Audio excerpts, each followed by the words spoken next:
আসসালামু আলাইকুম। আমি মোহাম্মদ কামরুল ইসলাম, এসেছি লক্ষ্মীপুর থেকে।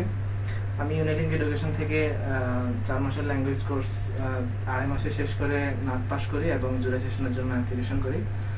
আলহামদুলিল্লাহ আমি আজকে ভিসা হাতে পেয়েছি। সবাই আমার জন্য দোয়া করবেন যাতে আমি কাঙ্ক্ষিত লক্ষ্যে পৌঁছাতে পারি। অসংখ্য ধন্যবাদ তোমাকে, কংগ্রেচুলেশন। বিষয় নিয়ে আসছো তুমি কোন সেশনে? স্যার আমি জুলাই সেশনের জন্য। জুলাই সেশনের স্টুডেন্ট তোমার অনেক কম। জি, এবার জুলাই তুমি 4 মাসের কোর্স 2.5 মাসে পরীক্ষা দিয়েছিলে না? জি, আমি 2.5 মাস প্রথমবারই পাস করছো? জি, প্রথমবারে পাস করছি। নাট পরীক্ষা নাকি? জি, নাট পরীক্ষা। নাট কত পাইছিলা? 114 পাইছি। 114 আমরা, তার মানে আমরা পাওয়ার পরে আমরা জাপানে অ্যাপ্লাই করি। কোন ইমিগ্রেশনে? Osaka immigration. এটা ওসাকা ইমিগ্রেশনে। তো তুমি আজকে ভিসা নিয়ে আসছো? আজকে আমি তোমার তো ইন্টারভিউ হয়েছে কোনো? না স্যার, আমার ইন্টারভিউ হয়নি। তার মানে জমা দিছিলা কবে? আমি জমা দিয়েছিলাম হচ্ছে গত 22 তারিখে, এক সপ্তাহ পর আজকে পাইছি। যে এক সপ্তাহ পরে উইদাউট ইন্টারভিউতে ভিসা পাইছো। তো তুমি মনে একটা আছে ভর্তি ছিলে গত বছর অক্টোবরে? জি, অক্টোবর 2024 অক্টোবরে ভর্তি হয়েছো।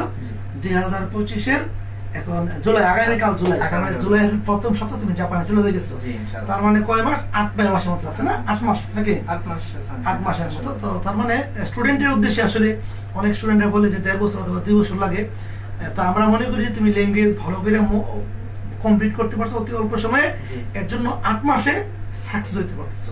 তো ল্যাঙ্গুয়েজের প্রতি আসলে স্টুডেন্টের তোমার সফলতার পিছনে বা ল্যাঙ্গুয়েজ যারা পড়তে চান তাদের প্রতি কি সাজেশন দেয়া করো?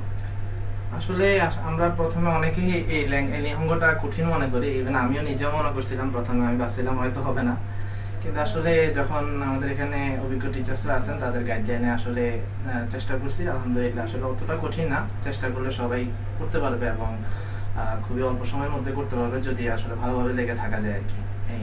তার মানে সবাই ল্যাঙ্গুয়েজের প্রতি একটু জোর দেওয়ার জন্য জোর দিলে আর কি হয় আর কি। এখন আমরা যারা সম্ভব হয়, তুমি তো অল্প সময় চলে যেতে পারছো। N4 কে নিজে চেষ্টা করছিলা? জি, আমি আনফোর করতেছি আর কি এখন জানি। জি, তার মানে ল্যাঙ্গুয়েজটা ইম্পর্টেন্ট। তুমি তো অল্প সময়ের মধ্যে N5 পাস করে N4 পড়তেছো। যারা দেশে আছো তো প্রায় 1 বছর N5 পাস করার পরেও যেটা তুমি সাথে সাথে N4 এর জন্য ক্লাস করছো অথবা N4 আমরা ট্রাই করে N4 পড়তেছো। লেসন কত পড়ো এখন? লেসন হচ্ছে 42। তার মানে প্রায় শেষ পর্যায়ে। তো তুমি 8-9 মাসের মধ্যে N5 পাস করে জাপানের ভিসা নিয়ে লেসন 42 পড়ো। তো যারা নতুন স্টুডেন্ট তাদের উদ্দেশ্যে বলি যে তোমরা N5 পাস করার পরে মানে লেখা পড়া বন্ধ করে না, জাপানিজ পড়া কন্টিনিউ করো। কারণ জাপানে গিয়ে পড়তে হবে, তুমি N4 পাস করে দেবে, জাপানে গিয়ে তোমার জন্য জিনিসটা আর অনেক সহজ হবে।